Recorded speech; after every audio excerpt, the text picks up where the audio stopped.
Poddar house में अरमान ने शिवानी जी को दिया मां होने का हक और कराए घर में पूजा, जिस वजह से विद्या जी नाराज़ हो गई है और ये बात उन्हें बिल्कुल अच्छी नहीं लगती।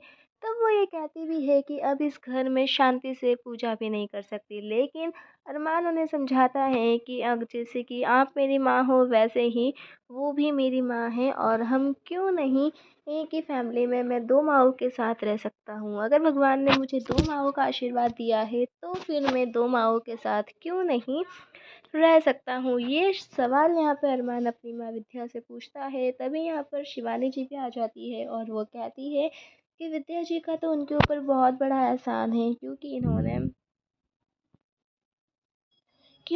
इन्होंने इनके बेटे अरमान को बिल्कुल माँ वाला प्यार दिया है, जैसा कि एक असली माँ अपने बेटे को देती है। इन्होंने कभी भी सौतेलापन नहीं बताया।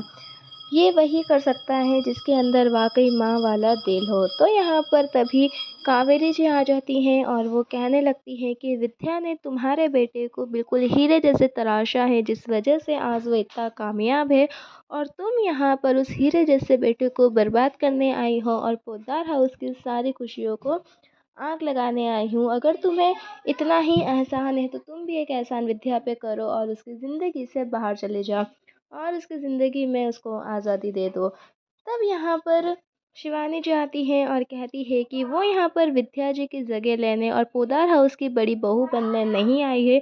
वो यहाँ सिर्फ अपने बेटे के लिए, अपने आरू के लिए आई है।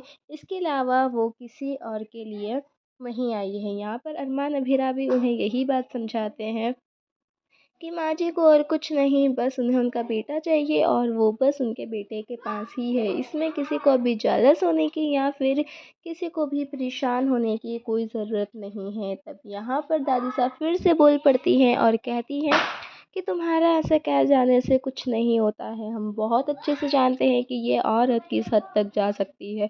ये यहाँ पर पोद्दार हाउस की खुशियों को बर्बाद करने आई है। जिस तरीके से सालों पहले ये दुखी थी, अब ये इस घर में दुख लेकर आई है। तब यहाँ पर अरमान कहता है कि प्लीज़ हमें इतनी सारी बातें नहीं करना चाहिए, क्योंकि माँ जी ने उनकी लाइफ में बहुत कुछ फेस करा है, बहुत सारे दुख देखे हैं। तब दादी साहब कहते हैं कि अगर इसने इसकी ज़िंदगी में बहुत सारे दुख देखे हैं तो ये क्या अब हमें दुख देने आई है?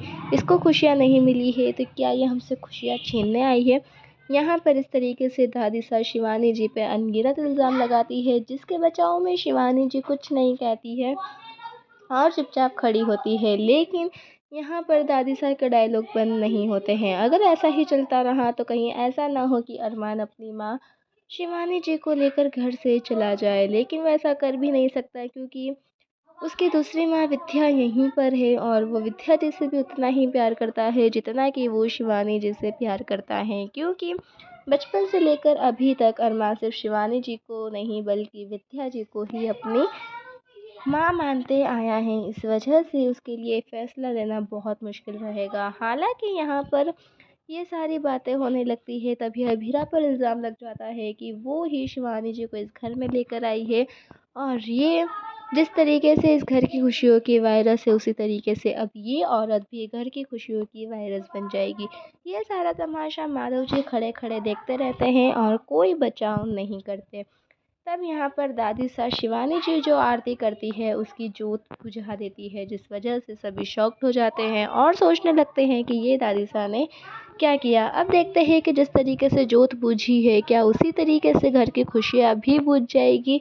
देखते हैं आगे क्या होता है। आगे की स्टोरी के लिए चैनल को सब्सक्राइब करें और आगे क्या होने वाला है ऐसा आपको क्या लगता है तो कमेंट बॉक्स में कमेंट करके ज़रूर बताएं।